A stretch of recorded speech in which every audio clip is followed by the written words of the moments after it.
What would you do if a simple lunch turned into a moment of public humiliation? For Dr.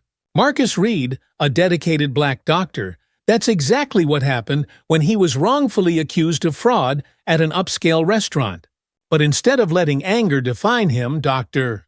Reed turned this painful experience into a powerful movement for change. Through a free health clinic at the same restaurant and new partnerships with unlikely allies, he leads his community toward healing and understanding. Will this single act of grace spark real change? What would you have done in his shoes? Drop a comment below, and if you're curious to see how Dr. Reed's journey unfolds, make sure to subscribe. Now, let's dive into Healing Hands. Dr. Marcus Reed let out a long sigh as he rubbed his tired eyes, a mix of exhaustion and satisfaction settling over him. It had been another grueling 16-hour shift at City Memorial Hospital, where he worked as an emergency physician. The steady beeping of monitors and the hurried steps of nurses still echoed in his ears. His scrubs, once crisp, were now rumpled and stained from the day's challenges, everything from a child's fever to a serious car accident that had required delicate surgery. But no matter how tiring his job, Dr. Reed loved it. He had chosen this path because every life he saved, every patient he comforted, reaffirmed his purpose. He believed that healing wasn't just about medicine, it was about listening, caring, and offering hope to those who needed it most. Finally hanging up his stethoscope and signing the last chart, Marcus took a deep breath and headed for the door. Outside, the late afternoon sun was blinding, a stark contrast to the hospital's harsh fluorescent lights. The warmth on his skin reminded him how long he had been inside, away from the world. He squinted at the bright sky, feeling both drained and oddly satisfied. "I deserve a break," he mumbled, patting his pockets to check for his wallet and keys. His stomach growled loudly, reminding him he hadn't eaten since early morning. He thought briefly about grabbing something quick from a nearby food truck, but today felt different. He wanted to treat himself, and a quiet, peaceful meal in a restaurant seemed perfect. He headed toward the Copper Plate, an upscale restaurant just a few blocks from the hospital. It wasn't a place he frequented, his schedule rarely allowed for such luxuries, but he had heard good things about it. Today, though, it was more about rewarding himself. He had saved 2 lives today. That felt worth celebrating. As Marcus walked, the city bustled around him, commuters hurried to catch their trains. Couples strolled hand in hand, and cyclists zoomed past. But his mind was still back in the hospital, thinking about his patients. Had the night shift nurse checked on Mrs. Daniels? Was young Timothy's fever finally under control? His dedication often blurred the lines between his professional and personal life, leaving him constantly juggling the weight of others' pain. When he finally reached the restaurant, he stood in front of the grand entrance for a moment. The Copper Plate was one of those trendy, high-end spots that catered to the city's elite. The polished glass doors and stylish logo reflected exclusivity. Marcus felt a twinge of self-consciousness, realizing that his scrubs, though clean, were a bit out of place here. His white coat hung loosely over his shoulders, hiding his fatigue, but not the long hours etched on his face. As he walked in, the restaurant's opulent atmosphere greeted him. The lighting was soft, casting a golden glow over the sleek modern decor. Plush chairs lined the tables, and the quiet hum of conversation filled the air. For a brief moment, Marcus considered turning around, but a rumble in his stomach and the prospect of a hot, well-cooked meal convinced him to stay. A hostess approached him, a polite but slightly stiff smile on her face. "Table for one," she asked, her eyes flickering briefly over his attire. "Yes, please," Marcus replied, keeping his voice polite, though he noticed her subtle glance at his scrubs.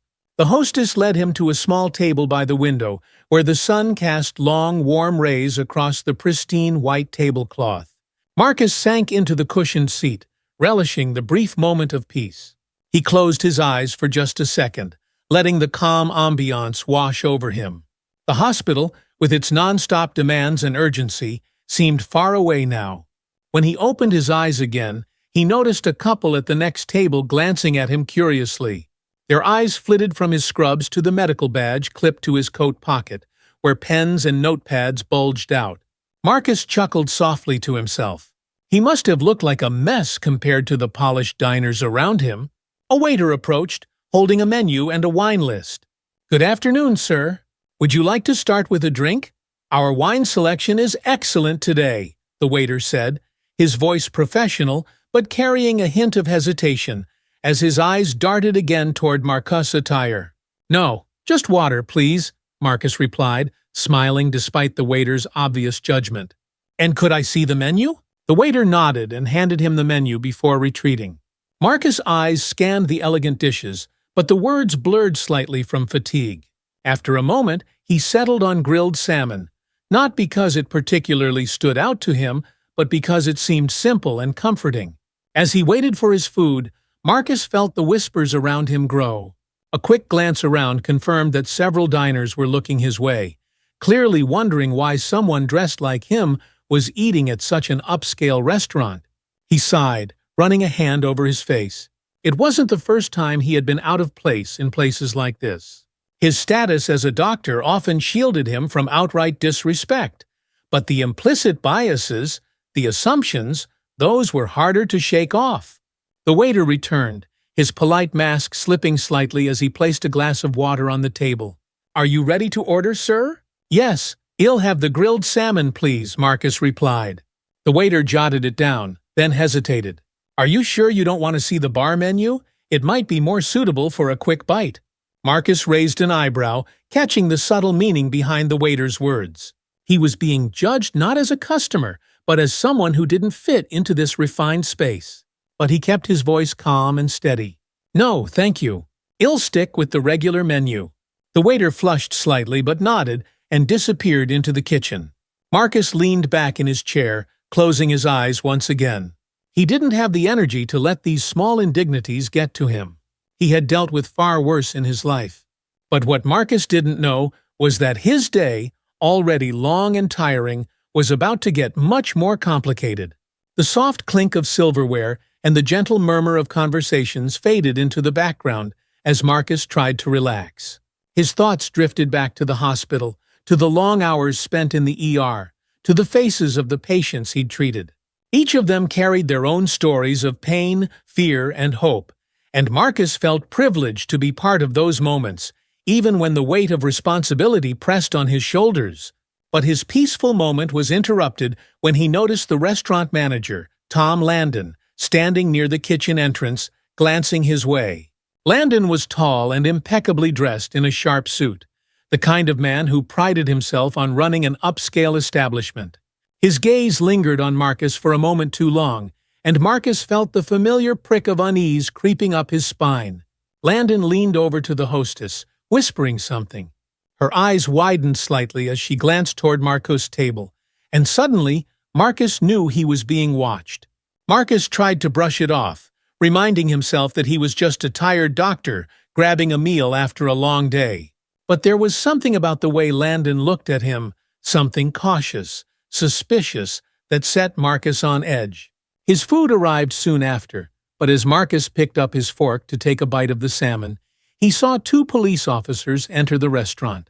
Their uniforms stood out against the elegant surroundings, and a hush fell over the room as the officers made their way toward Marcus' table. Marcus' hand froze midway to his mouth, his heartbeat quickening. What was happening?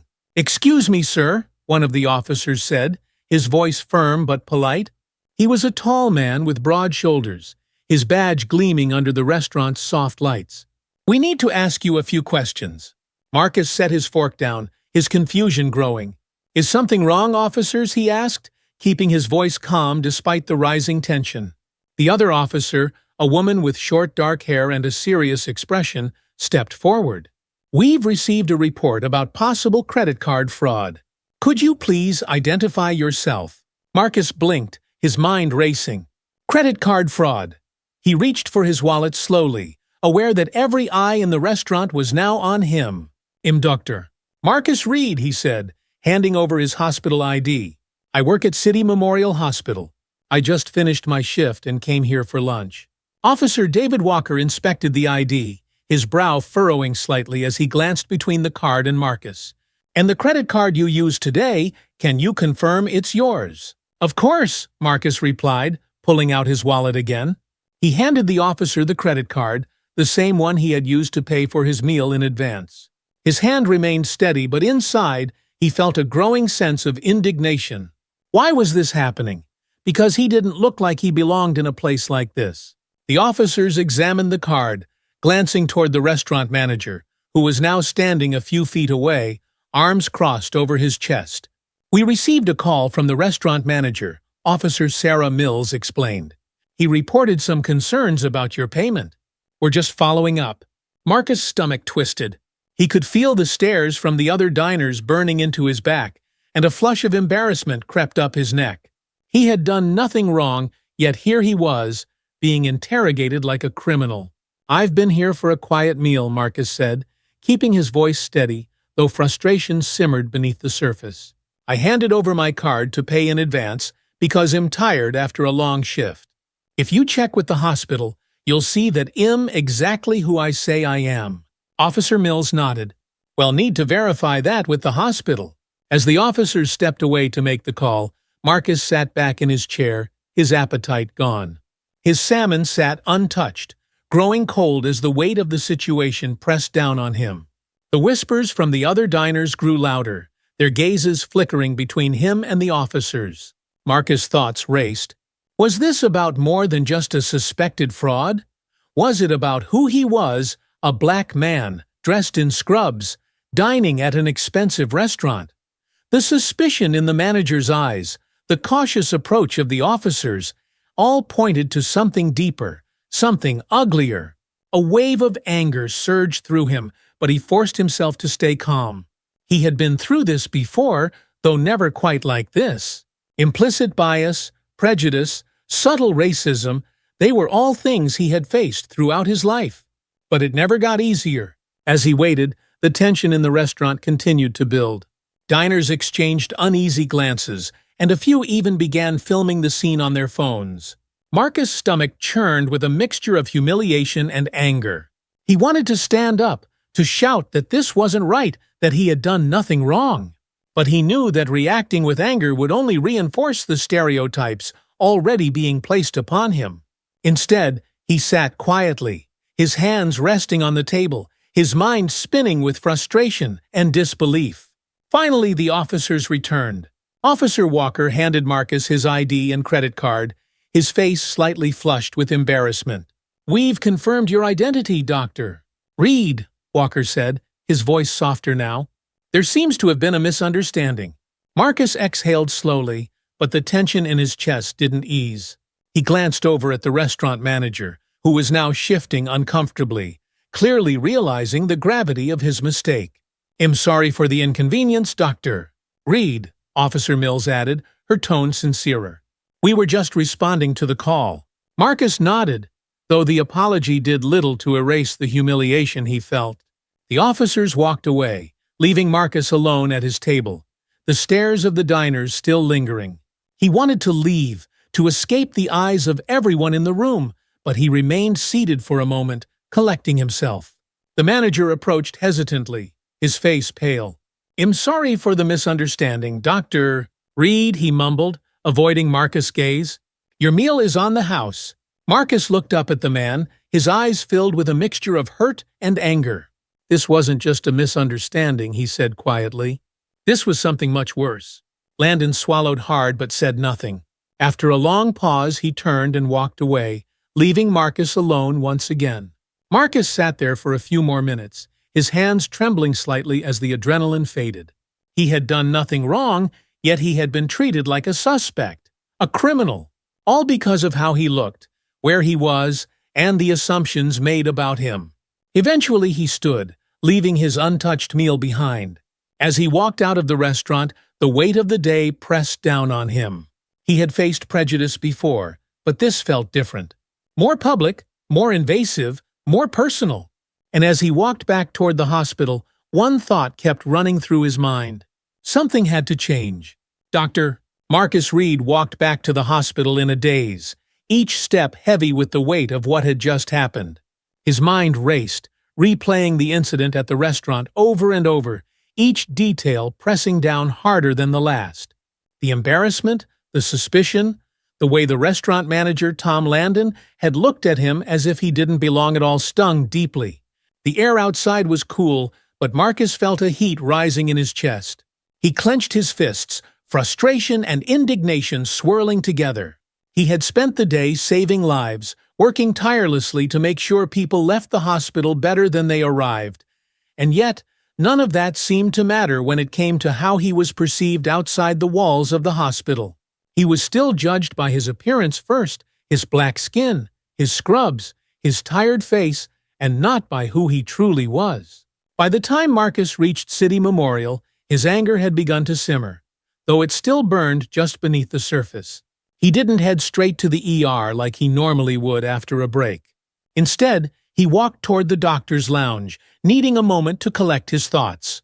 He felt drained physically, emotionally, mentally. The weight of the day pressed heavily on his shoulders. As soon as he stepped inside the lounge, he spotted his closest friend and colleague, Dr.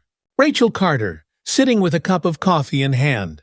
She was a tall, sharp-witted woman with an infectious laugh and an unwavering dedication to her work. When she saw the expression on Marcus' face, her smile faded. "Marcus, what happened?" she asked, setting her coffee down and standing up. Her voice was filled with concern. Marcus sank into a chair, his head in his hands. "It's a lot," he said, his voice heavy with fatigue. He didn't know where to begin. Rachel sat down across from him, her eyes searching his face for answers. "You look like you've been through the ringer. Talk to me." Marcus took a deep breath, feeling the exhaustion in every inch of his body. "I went to grab lunch at the Copper Plate after my shift. I was tired, didn't even think to change out of my scrubs. The next thing I know, the restaurant manager calls the police on me. He thought I was committing credit card fraud." Rachel's eyes widened in disbelief. "What, are you serious? They called the police on you?" Marcus nodded, the frustration bubbling back up. "Yeah, and the worst part, it was all because of how I looked. They saw me in my scrubs, looking tired, and assumed I didn't belong in a place like that. The cops came, questioned me right there in front of everyone, and the whole restaurant just watched." Rachel's face twisted with anger. "That's outrageous. How can people still be so ignorant? You're a doctor, for God's sake. You save lives every single day." Marcus let out a bitter laugh. "Doesn't matter, apparently. When I'm out of the hospital, I'm just another black guy they don't trust." For a few moments, Rachel sat in silence, processing what he had said. She leaned forward, her voice low but firm. "You have every right to be angry, Marcus. This is beyond wrong. But you know what? You can't let this slide. You've got to do something." Marcus shook his head, running a hand through his short hair. "I don't even know where to start. I'm tired, Rachel. Tired of fighting these battles over and over again. It feels like nothing ever changes." Rachel's expression softened, but there was still a fierce determination in her eyes. "I know it's exhausting, but this isn't just about you, Marcus.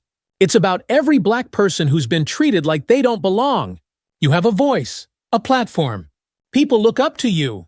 Maybe this is a chance to make a real difference." Marcus leaned back in his chair, closing his eyes for a moment. He knew Rachel was right. His experience, as painful as it had been, wasn't unique.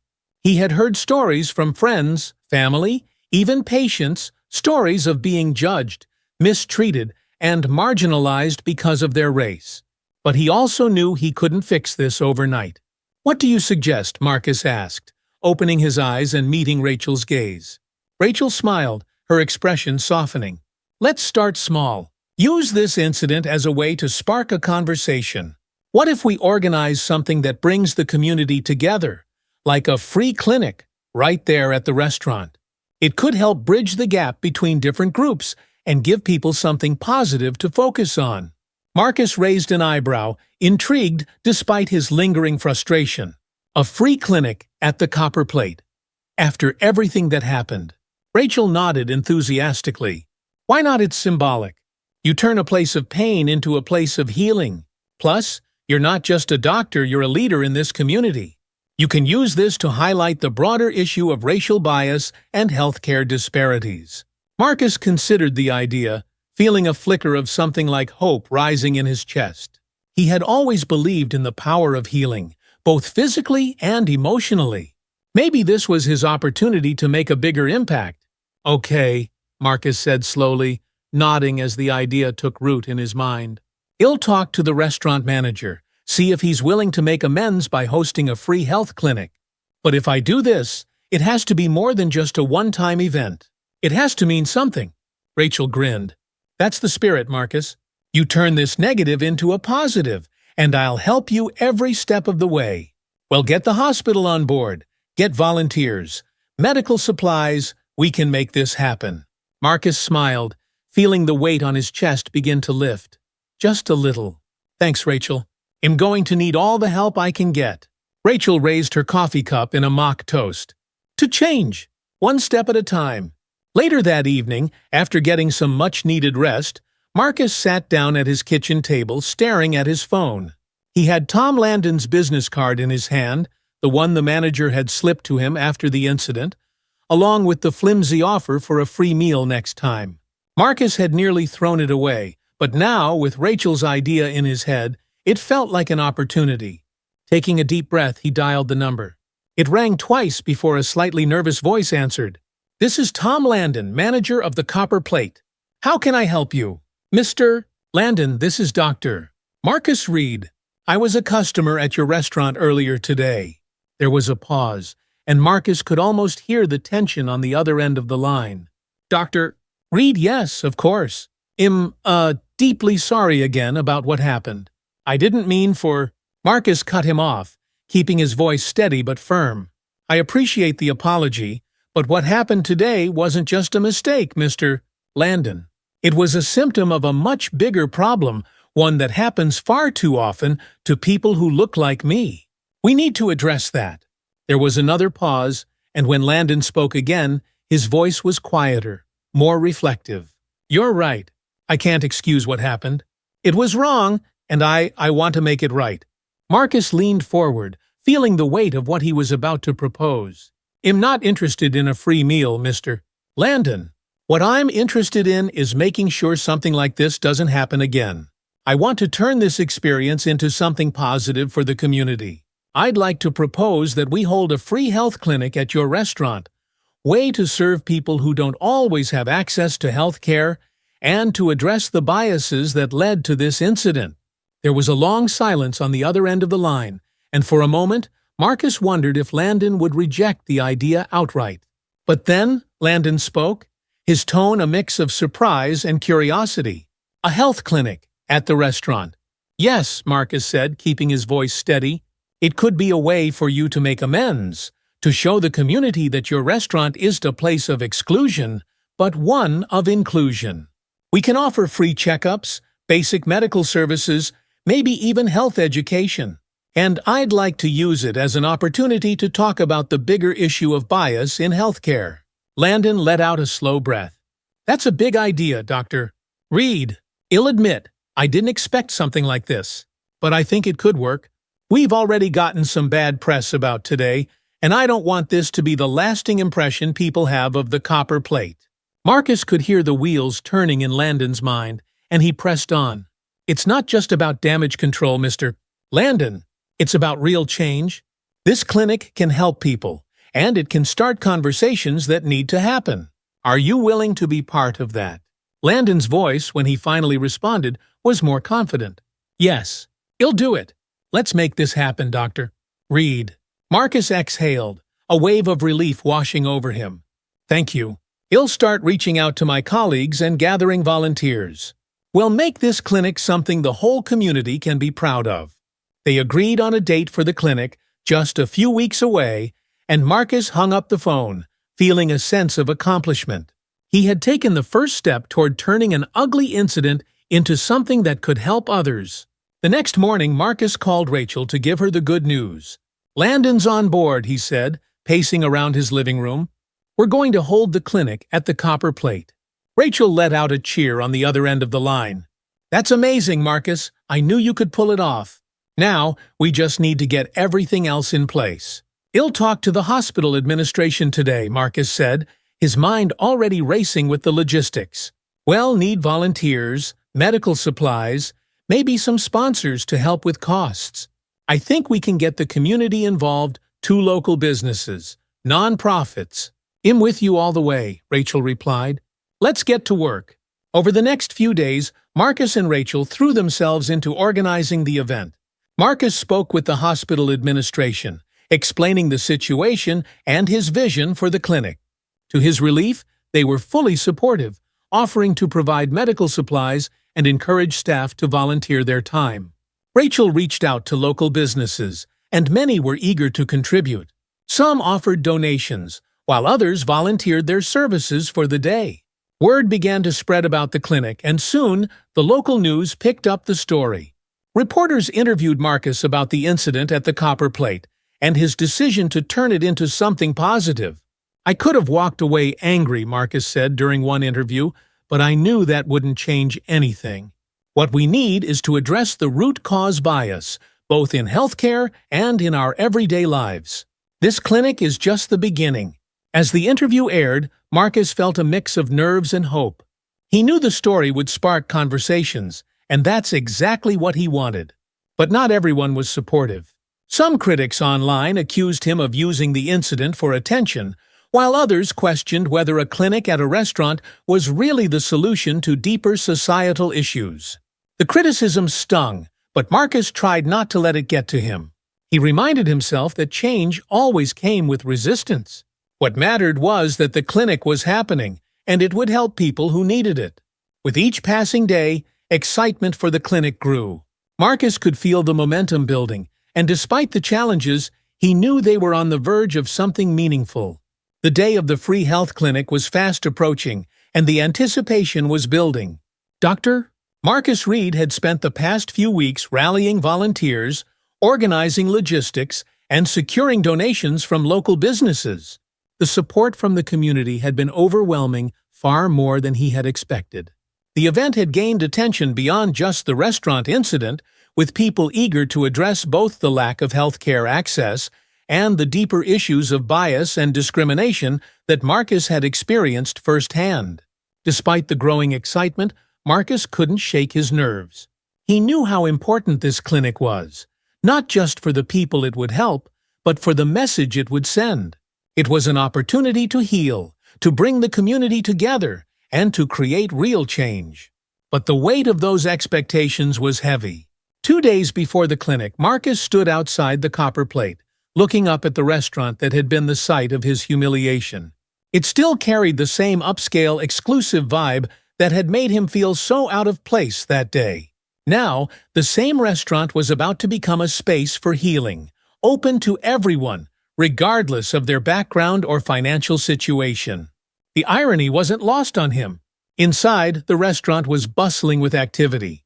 The staff was rearranging tables and chairs to make room for medical stations, blood pressure cuffs, and exam tables. A few volunteers from the hospital were already there, helping to transform the once exclusive dining space into a clinic where the uninsured and underserved could receive care. Marcus stepped through the door, feeling a strange mix of anxiety and hope.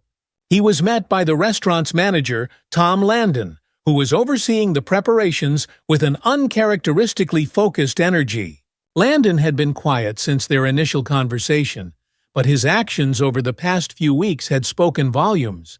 He had thrown himself into the clinic's organization, reaching out to suppliers for donations, coordinating with local vendors, and even offering free refreshments for the event's attendees. When Landon spotted Marcus, he immediately walked over, extending his hand. There was an unspoken tension between them, but something had shifted. The guilt that had weighed on Landon after the initial incident had transformed into a drive to make things right. "Dr. Reed," Landon said, his voice steadier than it had been during their last conversation. "We're just about ready. I've been coordinating with your team, and I think, well, be good to go on the day." Marcus shook his hand, noting the sincerity in his voice. "Thanks, Tom. I appreciate all the effort you've put in." Landon nodded, his expression serious. "I'm not going to pretend I understand everything about what you've gone through, but I know I was wrong. I should never have made those assumptions about you or anyone else, for that matter. I'm just grateful you've given us a chance to make amends." Marcus studied the man for a moment, feeling the weight of those words. It wasn't easy to admit fault, especially on such a public stage. But it was a start. People make mistakes, Marcus said finally. What matters is what they do afterward. This clinic is a good step, but the work doesn't end here. It's about changing the way we think, the way we see people. That's where the real healing happens. Landon swallowed hard, clearly moved by Marcus' words. I understand. I'm committed to making this restaurant a place where everyone feels welcome from now on. We're going to keep doing better. Marcus nodded, feeling a sense of cautious optimism.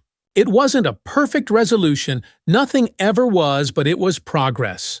And that was enough for now. They spent the next hour walking through the restaurant, finalizing the layout for the clinic.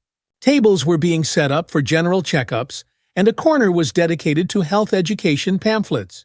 There were blood pressure stations, glucose monitoring setups, and even a small area for dental checkups, courtesy of a local dentist who had volunteered his services for the day. As they wrapped up the walkthrough, Rachel Carter arrived, her face lighting up when she saw Marcus. Everything's coming together, she said, a hint of pride in her voice. The volunteers are excited, and I've been getting calls from people all over the community asking about the clinic. This is going to be big, Marcus. Marcus smiled, though the butterflies in his stomach refused to settle. Yeah, I think it will be. But it's a lot to handle.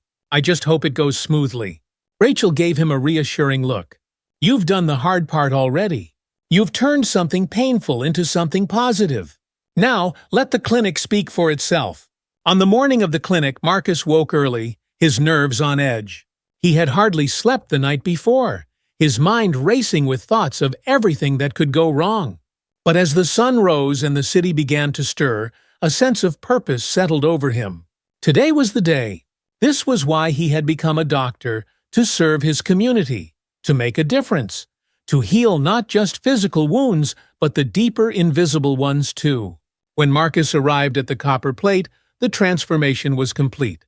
The once exclusive restaurant now resembled a bustling community center, with medical stations lining the walls and volunteers greeting patients as they walked through the door. A long line had already formed outside, stretching down the block. Some people were there for the free health services, while others were simply curious about the event that had captured so much local attention. Rachel was already there, directing volunteers and organizing the medical equipment. She looked up when she saw Marcus and waved him over. We've got a great turnout already, she said, her voice filled with excitement. People are eager to be part of this. Marcus scanned the room, feeling a swell of pride. It wasn't just about the free health care. It was about bringing people together, about showing that the community could rise above bias and prejudice. It was about healing on every level. The first patients began trickling in, a mother with her young child, an elderly couple who hadn't seen a doctor in months, a man in his 40s who needed help managing his diabetes. Marcus moved from patient to patient, offering warm smiles and careful attention. This was where he felt most at home, caring for others, making sure they were heard and treated with respect.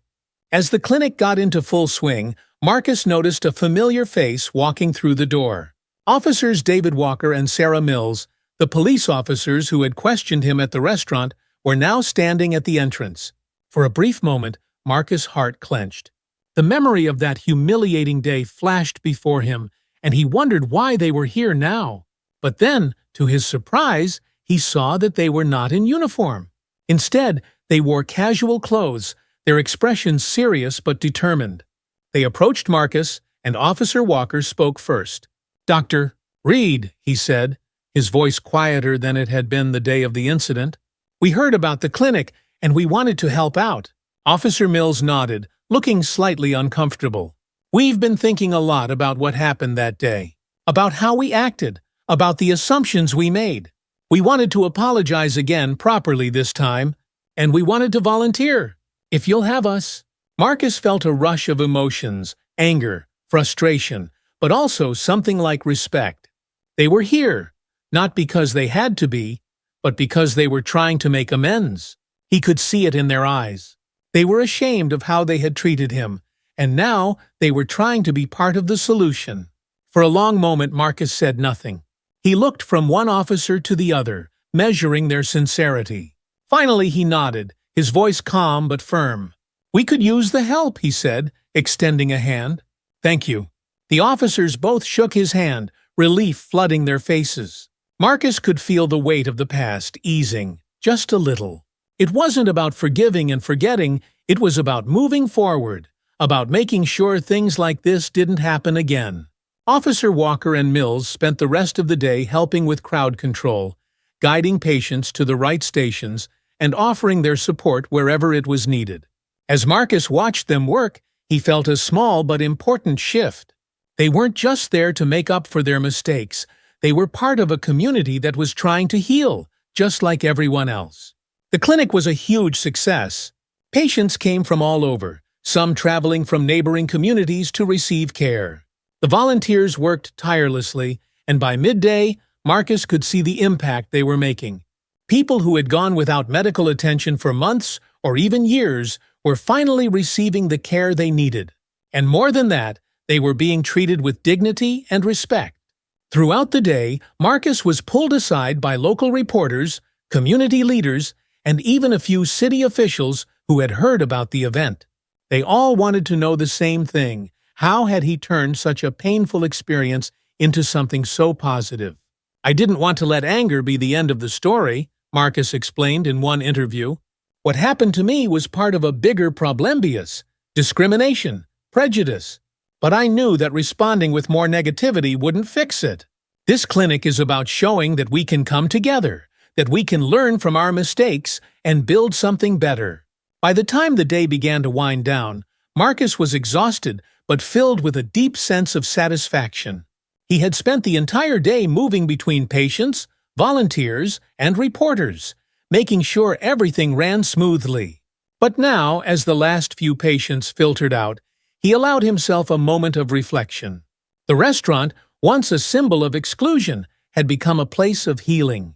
People from all walks of life had come together, united by a common purpose. And though there was still so much work to be done, Marcus felt hopeful. As the clinic wrapped up, Marcus looked around the room. He saw the tired but smiling faces of the volunteers, the patients who had received care, and even the police officers who had come to make amends. It wasn't a perfect resolution. No single event could fix the deep-rooted issues of bias and discrimination, but it was a start. And for Marcus, that was enough. As the day of the clinic drew to a close, a tangible energy buzzed in the air. Volunteers and attendees alike lingered in the transformed space of the copper plate, chatting about the success of the event and the importance of what had just occurred. Dr. Marcus Reed stood near one of the makeshift medical stations, watching the final patients leave with smiles on their faces and a newfound sense of care and community. But despite the warmth of the day's success, Marcus felt a tension building inside him. The clinic had been a victory, no doubt, but the shadows of the original incident still lingered. He hadn't expected everything to be resolved in a single day, but he could feel the weight of the deeper, more persistent issues that remained unresolved. Today was only a step forward in a much larger journey, and Marcus knew it. As the volunteers began cleaning up, Marcus was pulled aside by Tom Landon, the restaurant manager. Landon looked more relaxed than Marcus had ever seen him. His stiff demeanor had melted away as the day progressed, replaced with genuine gratitude and humility. "Dr. Reed," Landon began, his voice quiet but filled with emotion, "I don't think I can thank you enough for today. You've turned this place into something I never thought it could be. The way the community came together, it's incredible."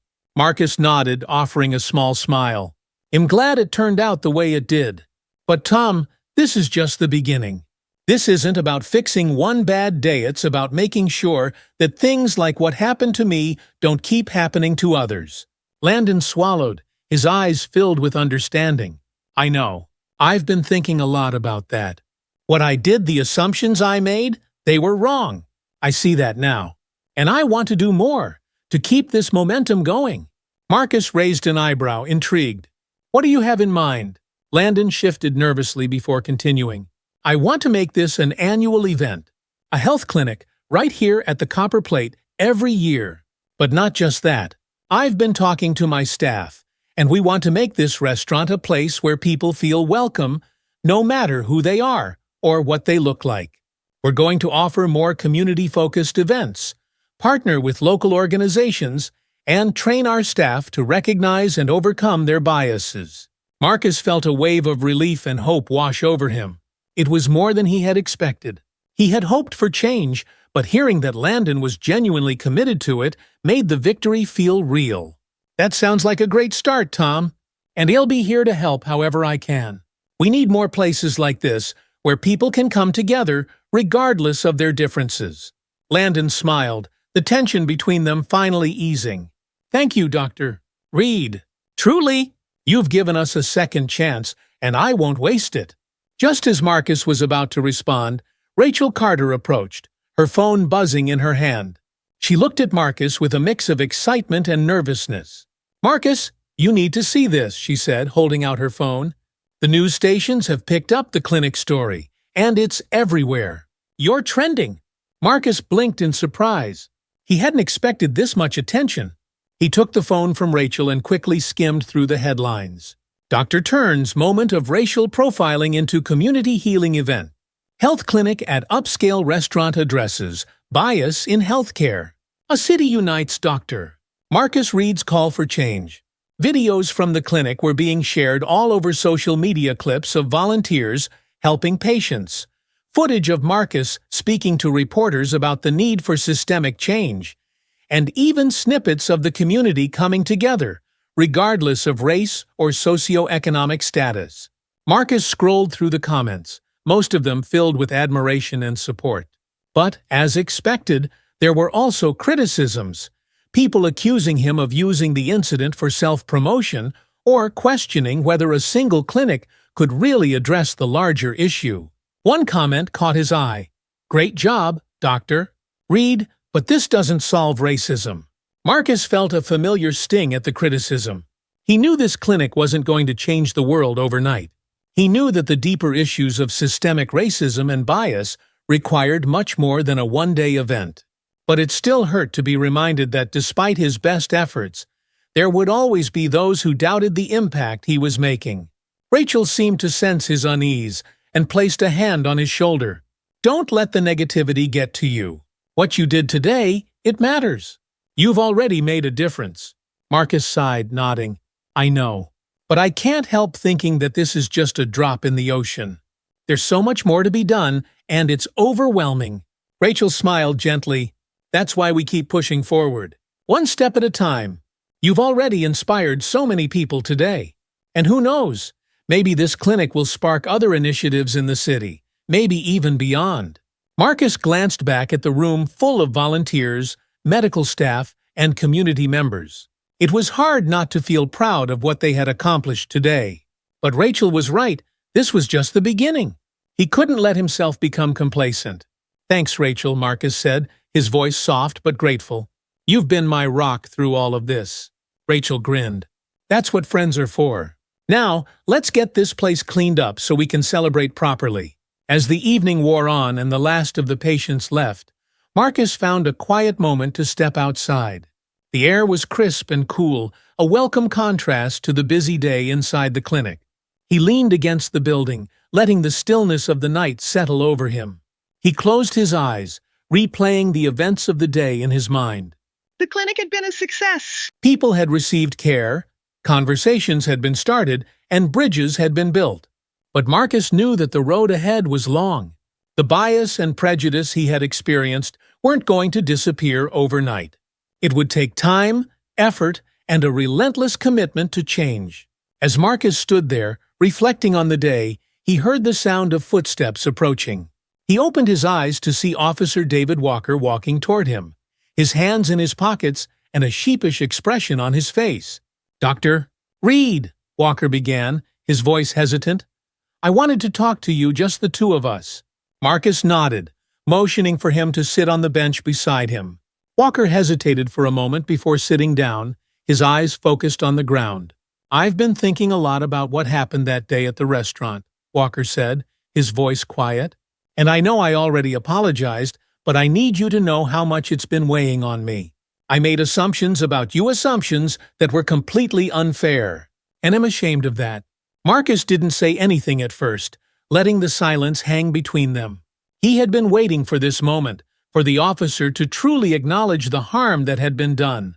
Not just to him, but to people like him every day.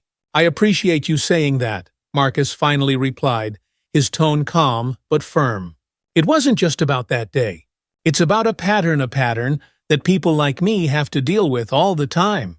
I'm not the first person this has happened to, and I won't be the last. But what matters is what we do now. Walker nodded, his face etched with guilt. I know. I've been talking to my partner Sarah about it a lot. We've both realized how much we need to unlearn, how much we've been conditioned to see people in a certain way. It's not easy to admit, but it's the truth. Marcus glanced at him, seeing the sincerity in his words. It wasn't easy for people in positions of power to acknowledge their biases. But Walker was trying, and that meant something. I'm glad you're thinking about it, Marcus said. Change doesn't happen overnight. It's uncomfortable and it's hard work. But if we don't start having these conversations, if we don't start challenging the way things are, nothing's going to change. Walker sighed, rubbing the back of his neck. You're right, and I want to be part of that change. I don't want to be the kind of officer who reinforces the problems.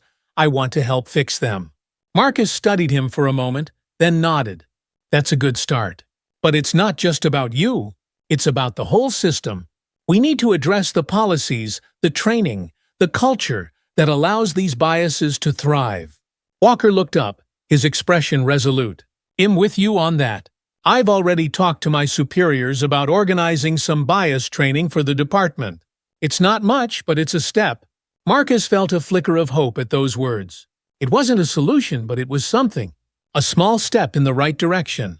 Good, Marcus said. Keep pushing for more. It's the only way we're going to make real progress. Walker nodded, standing up from the bench. I will. And if there's anything else I can do, anything to help with future events or initiatives, let me know. I will, Marcus replied, offering a small smile. Thanks, Officer Walker. Walker smiled back, his shoulders seeming lighter as he walked away. Marcus watched him go, feeling a sense of cautious optimism. Today had been a victory, a small one, but a victory nonetheless. And maybe, just maybe, it would spark something bigger. The next few weeks passed in a blur for Marcus. The success of the clinic had sparked a citywide conversation about racial bias and the importance of community healing. News outlets continued to cover the story, and Marcus found himself being invited to speak at local events, community forums, and even panel discussions about healthcare disparities. But with the attention came challenges. Critics continued to question whether the clinic was enough to address the larger issues at play. Some argued that one day of free healthcare couldn't undo the harm caused by systemic racism, while others accused Marcus of using the incident for self-promotion. At first, the criticism stung, but as Marcus continued to engage with the community, he realized that these conversations, difficult as they were necessary. Change was messy, and it wouldn't come without resistance. As the weeks turned into months, Marcus began to see the ripple effects of the clinic. Other local businesses reached out, offering their spaces for similar events. A coalition of community leaders, including doctors, educators, and law enforcement officials, formed to discuss long-term solutions for addressing bias and inequality. And true to his word, Tom Landon began hosting regular events at the Copper Plate, each one focused on building bridges between different parts of the community. But the real breakthrough came when the City Council invited Marcus to speak at a public meeting about healthcare access and racial bias in the city. The room was packed, with people from all walks of life eager to hear what Marcus had to say. As he stood at the podium, looking out at the faces of the people he had been fighting for, Marcus felt a swell of emotion. This was the moment he had been working toward, not just for himself, but for everyone who had ever been judged, mistreated, or marginalized because of the color of their skin. He took a deep breath and began to speak. "We're here today because we all know something needs to change," Marcus said, his voice steady but filled with passion. "What happened to me at that restaurant wasn't an isolated incident. It was part of a much bigger problem, a problem that affects millions of people across this country every day. The room was silent, every eye fixed on him. But this isn't just about pointing fingers or blaming individuals, Marcus continued. It's about recognizing the systems we've built, the biases we've internalized, and the harm they cause. And it's about coming together to fix them. He paused, letting his words sink in. The health clinic we held at the Copper Plate was a small step toward healing. But it's not enough. We need to do more. We need to address the root causes of bias and inequality, not just in healthcare, but in every aspect of our society. And that starts with conversations like this. As Marcus spoke, he saw nods of agreement from the crowd. He saw people who had once been on opposite sides of the issue, now sitting side by side, united by a common goal. We have the power to make this city a better place, Marcus said, his voice growing stronger. But it's going to take all of us working together, challenging our assumptions, and pushing for change. I believe we can do it. I believe we can create a community where everyone is treated with the dignity and respect they deserve. When Marcus finished, the room erupted into applause. But more than that, there was a sense of unity, of shared purpose. People began talking, not just about what had happened to Marcus, but about how they could be part of the solution. As Marcus left the meeting that night, he felt a sense of fulfillment, unlike anything he had ever experienced. The journey had been long, and it wasn't over yet. But for the first time, he felt like real change was within reach. He wasn't just a doctor. He was a voice for change, a leader in his community. And he knew that together, they could build a better future. In the weeks following the city council meeting, Dr. Marcus Reed's life took on a new rhythm. His work at City Memorial Hospital remained as demanding as ever, but the energy he had poured into creating change had taken on a life of its own. The health clinic at the Copper Plate had sparked a movement, one that Marcus could hardly keep up with. Community organizations began reaching out to him, eager to partner on initiatives to address healthcare access, bias, and systemic racism in the city. The coalition formed after the clinic grew stronger, with people from all corners of the city offering their time and resources. Tom Landon, true to his word, made good on his commitment to hosting more events that brought people together. The restaurant became a regular meeting spot for local community leaders, health professionals, and residents alike, all working toward the same goal, building a more inclusive, equitable community. But with all this momentum, Marcus struggled with something unexpected: balance. He hadn't set out to become a public figure or an activist. His heart was still in medicine, and while the fight for social justice was deeply important to him, he found himself missing the quiet satisfaction of treating his patients, one-on-one. One evening, after a particularly long day at the hospital, Marcus sat in his living room, surrounded by flyers and schedules for upcoming community events. His phone buzzed with messages from colleagues, community leaders, and reporters. The movement he had helped ignite was growing rapidly, but Marcus felt a pang of weariness. He leaned back on the couch, rubbing his temples as the weight of everything began to settle on his shoulders. As if on cue, his phone rang. It was Rachel Carter. Marcus answered, trying to mask his exhaustion. "Hey, Rachel." Her voice, as always, was bright and reassuring. "Marcus, you've been impossible to track down. How are you holding up?" He let out a tired sigh. "Honestly, I'm struggling a bit. I didn't expect things to take off like this. It's incredible, but I don't know how to keep up with it all." There was a pause on the other end, and when Rachel spoke again, her tone was gentler. "I can hear it in your voice. You're burning out, Marcus. You've been going nonstop since the clinic. You've started something amazing, but you don't have to carry it all on your own." Marcus closed his eyes, nodding to himself. He knew she was right. "I just don't want to let anyone down. This is too important." "You're not letting anyone down," Rachel said firmly. "You've already done more than enough. The clinic, the city council speech, the partnerships you've created, these things will keep going because you've built a strong foundation. But you also need to take care of yourself. You're a doctor first, remember?" Marcus chuckled softly. "Hard to forget with 12-hour shifts. But yeah, you're right. I think I've lost sight of that a little. You're still doing good work, Marcus. But it's okay to step back and let others take the lead on some of these things. You've inspired people, now let them help carry the load. Her words gave Marcus a sense of relief. He didn't have to do it all. He had sparked the movement, but he didn't have to be at the center of it every day.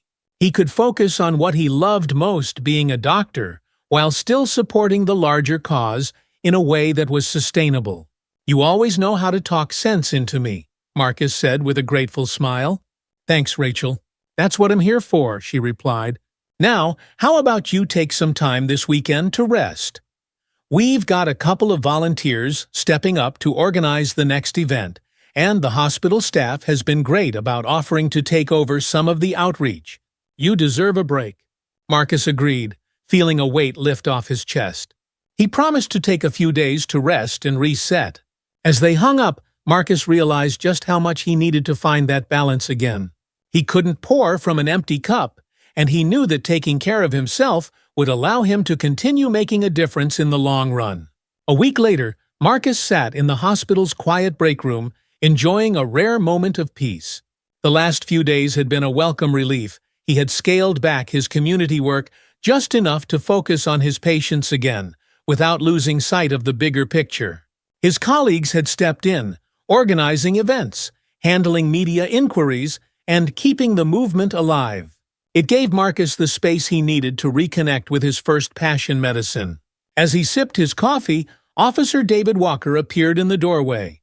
Marcus had seen Walker a few times since the clinic, mostly at community events, but their interactions had been briefing. "Hey, Dr. Reed," Walker said, walking over. "Got a minute?" Marcus gestured for him to sit. "Of course. What's going on?" Walker hesitated for a moment before speaking, his voice serious. "I've been thinking a lot about our conversation, about how much I still need to unlearn, and the changes we need to make, not just in the police department, but in the way we interact with the community." Marcus nodded, encouraging him to continue. "I wanted to thank you again for that day at the clinic," Walker said, his eyes meeting Marcus. "I don't think you realize how much it affected me and the other officers who were there. It's made me think about things differently. I've been pushing for more training, more conversations with the community. But it's not easy. There's resistance, you know?" "I know," Marcus replied, his voice calm but understanding. "Change is hard. It takes time, and not everyone is ready for it. But you're doing the right thing by starting those conversations." Walker leaned back in his chair, exhaling slowly. "Yeah, but sometimes I wonder if it's enough. I've seen the way some of my colleagues talk about this stuff, like they don't think it's their problem. It's frustrating." Marcus could feel the weight of Walker's words. He understood the frustration, he had felt it himself many times. But he also knew that change didn't come all at once. It came through persistence, through small victories, through showing up again and again, even when it felt like progress was slow. "Look," Marcus said, his voice steady, "you're not going to change everyone's mind overnight. But you're planting seeds. You're making people think. And that's where it starts. Keep pushing for those conversations. Keep pushing for those changes. Eventually, it will make a difference." Walker nodded, his expression softening. "You're right. I just have to keep going. And I want to keep working with you and the community. We're in this together." Marcus smiled. "We are. And don't forget, you're already part of the change. Just by being willing to listen, to learn, and to do the work, you're making an impact." Walker stood, shaking Marcus' hand. "Thanks, Dr. Reed. I appreciate it. I'll see you at the next community meeting." As Walker left the room, Marcus felt a sense of pride. The ripple effects of the clinic were still being felt, and though the journey was far from over, he knew they were on the right path. Months passed, and the community continued to evolve. The annual health clinic at the Copper Plate became a cornerstone event, drawing people from all over the city.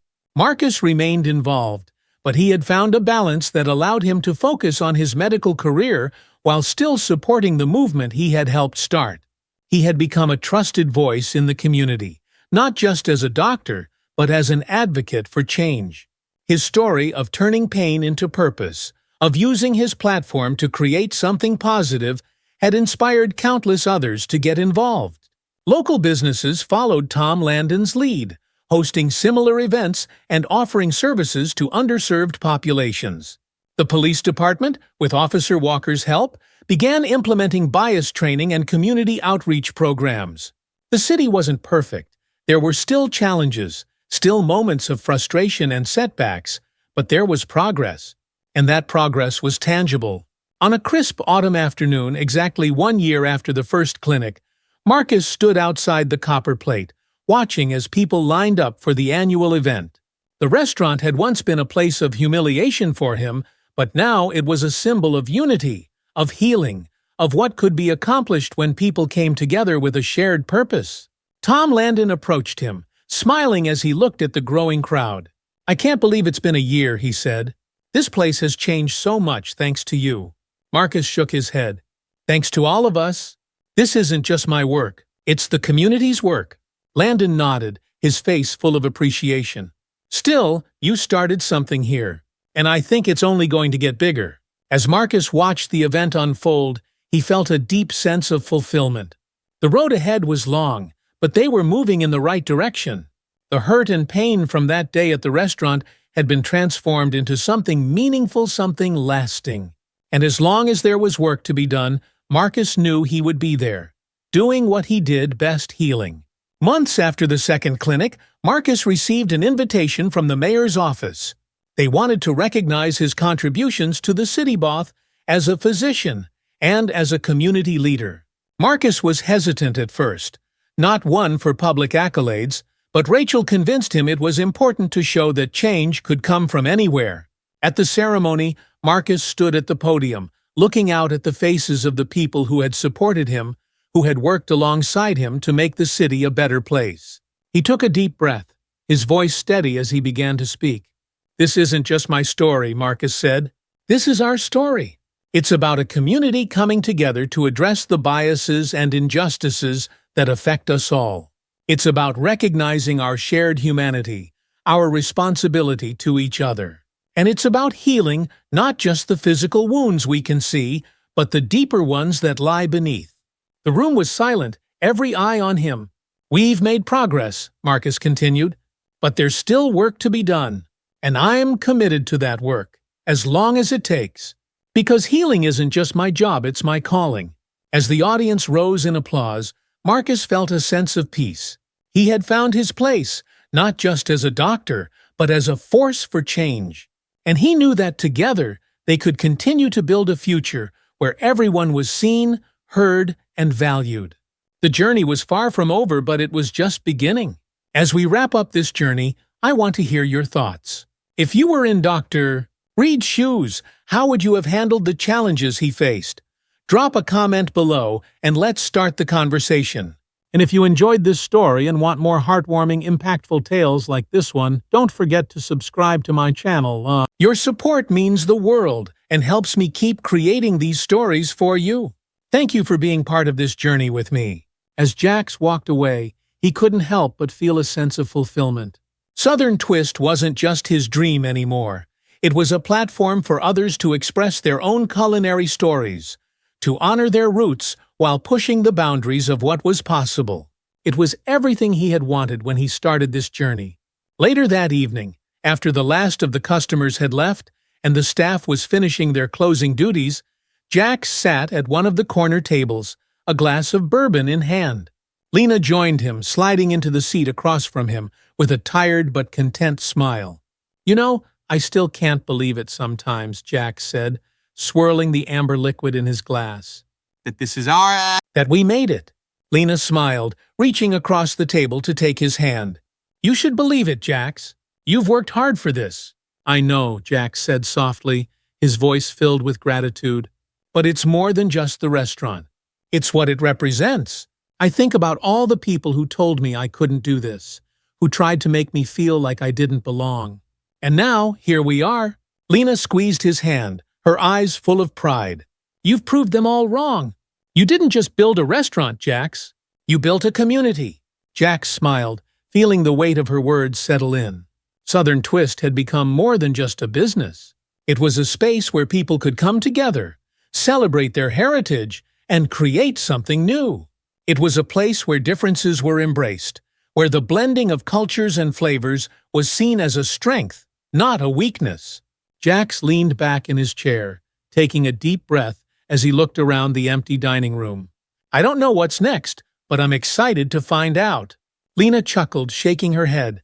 "Knowing you, I'm sure you'll come up with something brilliant." Jax grinned, feeling a renewed sense of energy and purpose.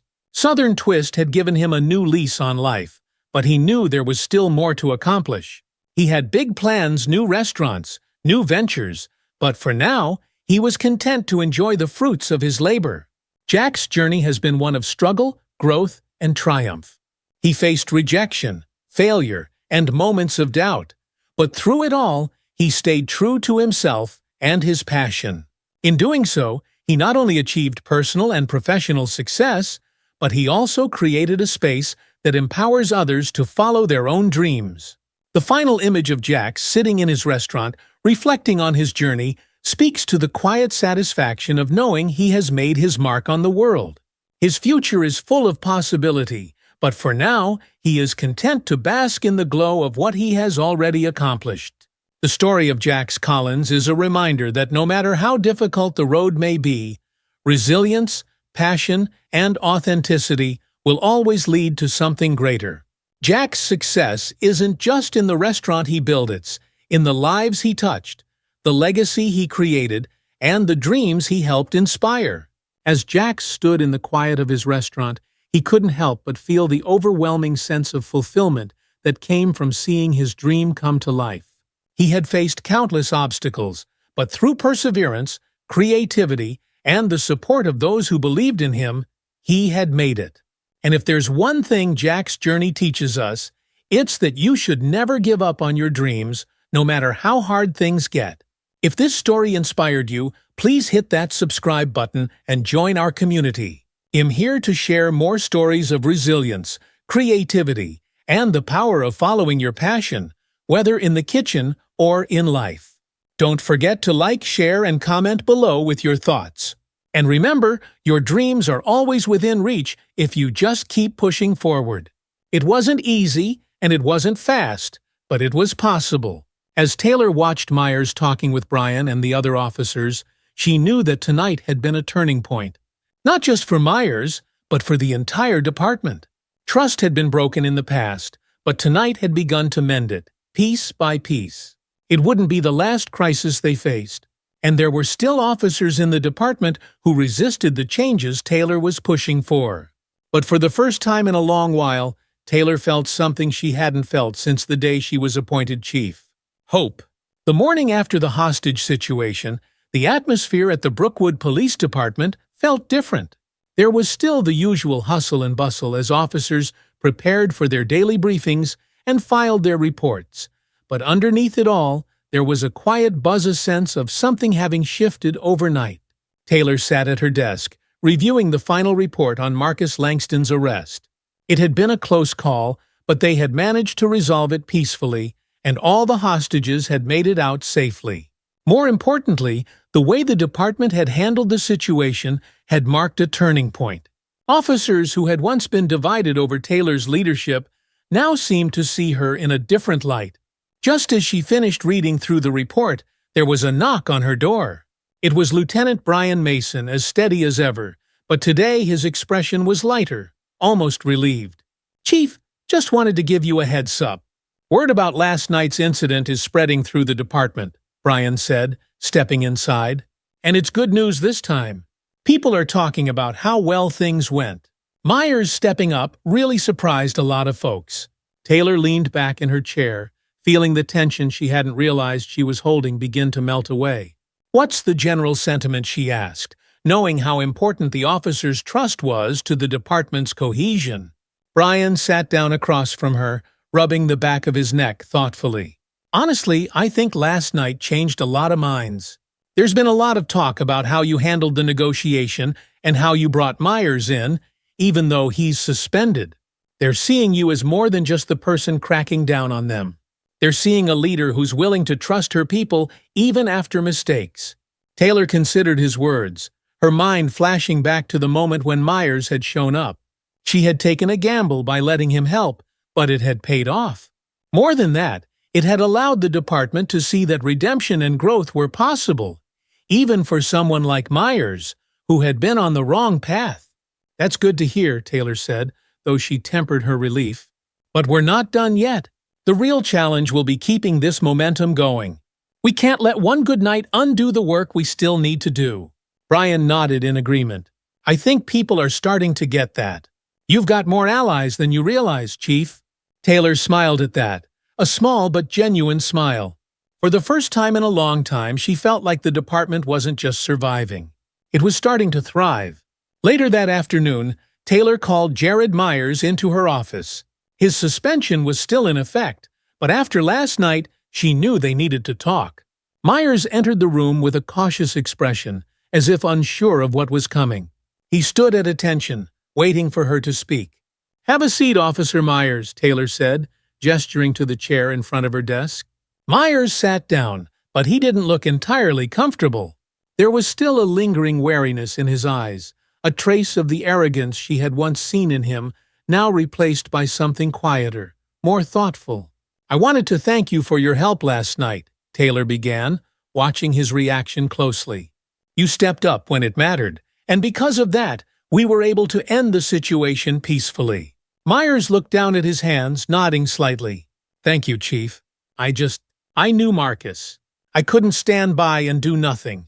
Taylor studied him for a moment before continuing. "You did the right thing. But I also want you to understand that what you did doesn't erase your past mistakes. You're still suspended, and when you come back, you'll still be required to complete your retraining. The way you handled yourself last night shows that you've got potential, but it also shows that you need to make that your standard, not the exception." Myers' shoulders slumped slightly, but he nodded. "I get that. I'm not going to make excuses for what happened before. I messed up. But I'm trying to do better. That's all I can ask," Taylor said, her tone softening just a little. "But understand this, Myers earning back trust isn't something that happens overnight. You'll have to prove yourself, not just to me, but to the entire department." "I will," Myers said, meeting her gaze. "I know I've got a long way to go, but I want to make things right." Taylor could see the sincerity in his eyes. Maybe he really had learned from his mistakes. Only time would tell if he could maintain that growth, but for now, she was willing to give him the chance. "Good," Taylor said, standing up and offering her hand. "Well, see where you are when you finish your retraining." Myers shook her hand, his grip firm but respectful. "Thank you, Chief."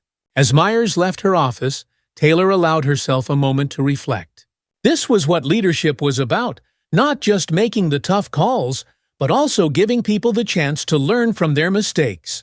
It wasn't easy, and it didn't always pay off. But sometimes it did, and that was enough to keep her going. The department was buzzing with activity the next morning as Taylor made her rounds. There was still plenty of work cases to solve, reports to file, training to conduct, but the undercurrent of division that had plagued the department for so long seemed to be fading. Taylor walked past Officer Eric Johnson, who was busy filing paperwork at the front desk. He looked up as she passed, his face still marked by the guilt and shame of his involvement in the Myers incident. But instead of avoiding her gaze like he had in the days following his suspension, he gave her a small nod of acknowledgement. Taylor paused, offering him a quick but meaningful smile. "How's it going, Johnson?" Johnson swallowed, straightening up. "Good, Chief. Just trying to catch up on some of the reports I missed while I was out." "You're doing a good job," Taylor said, her tone light but sincere. "Keep it up." Johnson nodded again, the weight of his past mistakes still visible on his shoulders, but there was also a flicker of hope. He wasn't the most confident officer, but he was learning, slowly but surely. As Taylor continued down the hallway, she saw more faces, some familiar, some new, but all of them were starting to look at her with a different kind of respect. Not the forced respect that came from a title or a position of power, but the kind that was earned over time through actions, through consistency. By the time Taylor reached the briefing room, she felt something she hadn't felt in a long time: optimism. The department was still far from perfect, but it was changing. And for the first time, Taylor believed that the change was real and lasting. Several weeks later, Taylor stood on the steps of the Brookwood Town Hall, the autumn air crisp and cool around her. A small crowd had gathered in the square, a mix of local residents, officers from her department, and a few members of the media. The hostage situation had garnered a lot of attention, and the town's leaders had organized a small event to recognize the police department's efforts in resolving it peacefully. Taylor had been asked to speak, and as she stood in front of the microphone, she could see the expectant faces of the crowd watching her. She took a deep breath and began. "Good afternoon, everyone. First, I want to thank you all for being here today. It means a lot to me and to the entire Brookwood Police Department to have your support." There was a smattering of applause, and Taylor smiled, feeling the warmth of the community's approval. But she wasn't here to bask in praise. She was here to speak the truth. Last month, we faced a serious crisis. A man's life was in danger, along with the lives of 3 innocent hostages. But because of the bravery and dedication of the officers in this department, we were able to bring that situation to a peaceful resolution. More applause, but Taylor held up her hand to quiet the crowd. "But I want to be clear," she continued, her voice steady but firm. "That situation wasn't just about one night. It was about the trust we've been building slowly, day by day, between this department and the people of this town. Trust isn't something that comes easily. It's something we have to earn, not just once, but every day." She glanced out at the crowd, her gaze settling on a few familiar faces, members of the community who had been skeptical of her leadership when she first arrived. People who had questioned her ability to lead, to bridge the gap between the department and the town it served. "Brookwood has had its share of challenges," Taylor said, her voice rising slightly. "And so has this department. But what you've shown is that when we work together, when we listen to each other, we can overcome those challenges. We can build something stronger, something better." The applause this time was louder, more heartfelt. Taylor smiled, feeling the energy of the crowd wash over her. For the first time since she had taken the job as chief of police, she felt like she wasn't just leading a department. She was part of a community that was finally starting to trust her and the officers under her command. As the applause died down, Taylor stepped away from the microphone, her heart lighter than it had been in months. She knew there were still challenges ahead. Reform didn't happen overnight, and there would always be obstacles. But for the first time, she felt confident that they could meet those challenges head-on together. That evening, Taylor sat on her front porch, watching as the sun dipped below the horizon. The sky was painted with streaks of orange and pink, and the cool autumn breeze rustled the leaves in the trees. It was peaceful, something she hadn't allowed herself to enjoy in far too long. Her phone buzzed on the table beside her, and she glanced at the screen. It was a text from Deputy Chief Michael Walker. Walker heard about the event. "Sounds like things are finally turning around. Proud of you, Taylor." Taylor smiled as she typed a response. "Taylor couldn't have done it without you." As she set the phone down, Taylor let herself relax, the weight of the past few months finally lifting. The department had faced its struggles, and there was still plenty of work to do. But they were moving forward, and that was all she could ask for. The road ahead would be long, and there would be more challenges, more moments of doubt, more crises to manage. But for now, Taylor allowed herself to savor this small victory. Because for the first time in a long time, she knew they were heading in the right direction. And that made all the difference. Thank you for watching and following the journey of Chief Taylor Scott as she navigates the challenges of leadership and justice. If you enjoyed this story and want to hear more compelling narratives like this one, don't forget to like this video, share it with your friends, and most importantly, subscribe to our channel, hit the notification bell so you never miss an update. We've got plenty more stories lined up that explore courage, growth, and the power of change, just like this one. Your support helps us keep bringing you content that matters. Thanks again, and see you in the next story. Lean on your team, and don't be afraid to keep pushing for change, even when it's hard. As Denise left the office, Ryan felt a sense of peace. The future of the department was in good hands. It was time for him to step back and let the next generation lead. With his retirement officially announced, Ryan took a few weeks to reflect on Jordan's proposal. The idea of taking the community safety initiative to a national level intrigued him, but he was also ready for a quieter life after years of public service. He spent more time with his family, enjoying the slower pace, but the thought of leaving the work behind nagged at him. One evening, Ryan found himself sitting on his back porch, the sun setting over the city skyline. The phone buzzed, and he saw a message from Jordan. "Still waiting on you, old man." "Time's ticking." Ryan chuckled to himself, shaking his head. Jordan never gave up on a fight. That night, Ryan made his decision. He wasn't ready to walk away from it all just yet.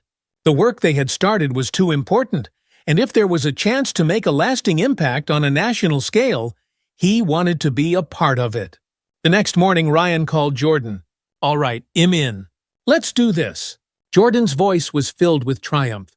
"I knew you couldn't resist. This is going to be big, Ryan. We're about to change the game." With the decision made, Ryan found himself in Washington, D.C., meeting with lawmakers, community leaders, and law enforcement officials from across the country. The national pilot program was being rolled out in 10 major cities, and Ryan was instrumental in helping to shape its implementation. His experience in building the initiative from the ground up gave him a unique perspective, and his input was invaluable as they adapted the program to fit the specific needs of different communities. Jordan, as always, was right there with him, leading the charge from the legal side and ensuring that the program stayed true to its original goals of fairness, justice, and community empowerment. As the months passed, Ryan found himself energized by the work. He had thought he was ready for retirement, but this new mission gave him a renewed sense of purpose. 2 years into the national pilot program, the results were undeniable. The Community Safety Initiative had reduced violent incidents, built stronger bonds between law enforcement and residents, and empowered communities to take control of their own safety. The program was hailed as a success, and plans were already underway to expand it to even more cities. Ryan, now in his mid-60s, knew it was finally time to step back for good. His work was done. He had helped lay the foundation for a new era of policing and community collaboration, and he had no doubt that the leaders who followed would continue to build on that legacy. As he stood on the steps of the Capitol, watching the latest round of national reforms being signed into law, Ryan felt a deep sense of fulfillment. He had spent his life fighting for justice, for fairness, and for a better future. And now that future was being realized. Jordan stood beside him, grinning. "Well, old man, we did it." Ryan smiled, his eyes reflecting both pride and relief. "Yeah, we did." They stood there together, watching the crowds below, knowing that their fight had been worth it. The road had been long, the challenges immense, but they had built something lasting, something that would shape the future for generations to come.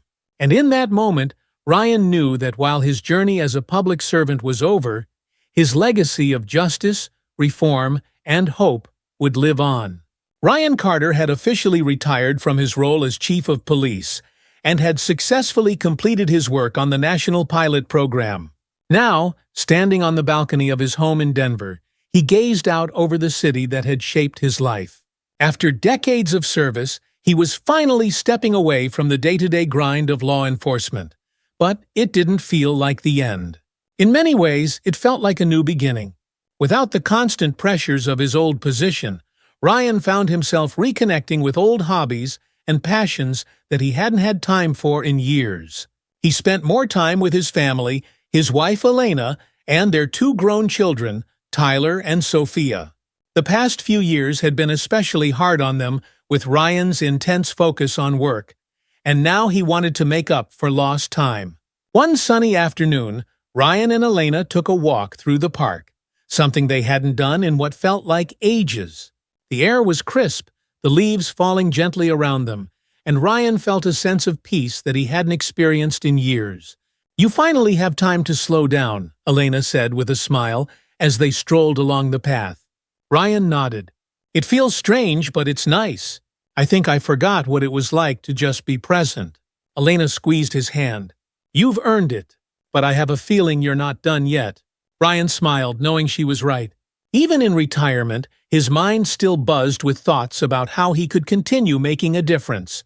But this time, he would do it on his terms, without the constant demands of his old job weighing him down. A few months into his retirement, Ryan was approached by a local university to teach a course on ethical leadership and policing reform. The idea intrigued him. He had spent years putting these principles into practice, but now he had the opportunity to pass that knowledge on to the next generation of leaders. The thought of stepping into a classroom full of eager students, young people, who would one day be responsible for shaping the future of law enforcement, gave Ryan a renewed sense of purpose. He accepted the offer and began preparing for the course. On his first day at the university, Ryan felt a twinge of nervousness as he walked into the lecture hall. The students sat quietly, some of them looking excited, others curious, all waiting for the former police chief who had gained national recognition for his reforms. "Good afternoon," Ryan began, standing at the front of the class. "My name is Ryan Carter, and am here to talk to you about the future of policing." He paused, scanning the room before continuing. "But before we talk about the future, we need to understand the past, the mistakes, the challenges, and the moments when we didn't get it right. Because if we don't learn from those moments, we'll be doomed to repeat them." The room was silent as Ryan spoke, but he could feel the students' attention. Their interest piqued. Over the course of the semester, Ryan shared not just the victories he'd had in his career, but the hard lessons he had learned along the way. He emphasized the importance of empathy, listening, and above all, the responsibility that comes with the badge. Teaching gave Ryan a new outlet for his energy and passion. It wasn't the adrenaline-filled, high-stakes work of policing, but it was just as important. These students were the future, and he was determined to equip them with the tools they needed to lead with integrity. While Ryan was settling into his new role as an educator, Jordan Thompson's star continued to rise. His work on the national level had gained him a reputation as one of the most respected voices in the fight for justice reform. Jordan had helped pass landmark legislation that put ethical limits on the use of surveillance technology, created national standards for police accountability, and expanded community-led safety programs across the country. One afternoon, Jordan called Ryan from his office in Washington, D.C., and with some unexpected news. "Ryan, guess what?" Jordan said, his voice buzzing with excitement. "They want me to run for office." Ryan chuckled. "Who's they? And what office are we talking about here?" Jordan laughed. "A group of people who've been following my work think I should run for Congress. They want me to take this fight from the courtroom to the Capitol." Ryan wasn't entirely surprised. Jordan had always been a fighter, and he had the kind of charisma and conviction that made him a natural leader. "I can't say I didn't see this coming. Are you thinking about it?" "I am," Jordan admitted. "It's a huge responsibility, but I've been thinking about how much more we could accomplish with the right people in power. If I can push for change at the highest level, why not go for it?" Ryan nodded, though Jordan couldn't see it. "You've always said we need people inside the system to change it from within. This might be your chance to do just that." "I've been thinking the same thing," Jordan replied. "It's a big step, but I think it's the right one." As they talked, Ryan felt a deep sense of pride for his friend. Jordan had spent his life fighting for justice, and now he was on the verge of taking that fight to the national stage. The following year, Jordan launched his campaign for Congress. With his years of legal experience and his proven track record in reform, he quickly gained support from a wide range of voters. His platform focused on criminal justice reform, civil rights, and economic equality issues that had been central to his work for decades. Ryan, though retired, was actively involved in the campaign, offering advice and helping Jordan connect with key community leaders. He traveled with Jordan to campaign events, standing by his side as they continued to push for the changes they had always believed in. On the night of the election, Ryan sat in the campaign's headquarters, surrounded by Jordan's team, watching the results roll in. The energy in the room was electric, but Ryan remained calm, reflecting on everything they had accomplished together. When the final votes were tallied, it was official: Jordan had won the election. The room erupted into cheers, and Jordan was immediately swarmed by supporters and media. But as soon as he had a moment, Jordan made his way through the crowd to Ryan. "We did it, man," Jordan said, grinning from ear to ear.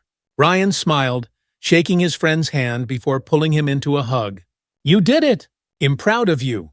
Jordan nodded, his expression turning serious for a moment. "None of this would have happened without you, Ryan. We've been in this together from the start." As the celebration continued, Ryan couldn't help but feel that this was only the beginning of something even bigger. Jordan's election to Congress meant that the work they had started years ago, the fight for justice, fairness, and accountability, was now being carried forward on a national level.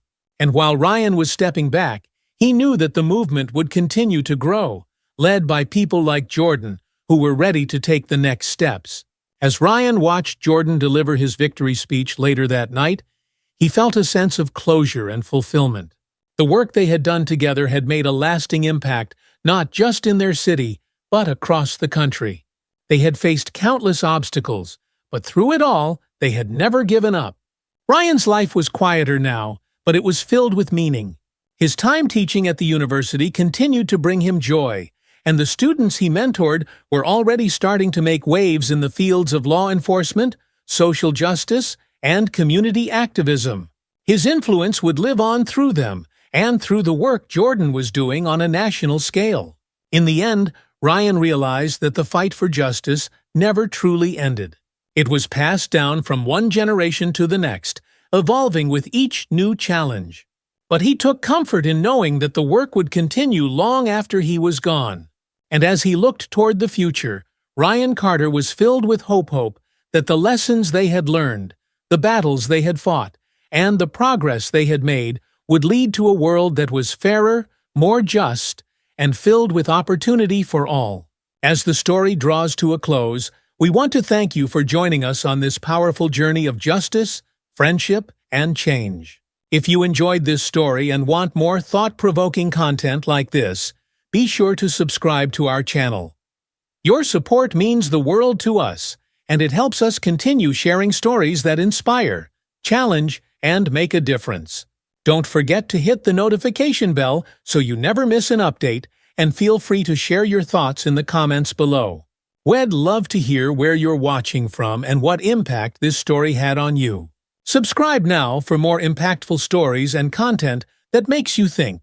We value your feedback, so if you enjoyed this story, leave a like and share your thoughts in the comments below. Thank you for being part of our storytelling community, and stay tuned for more stories that remind us all that no matter how hard things get, we are never truly alone.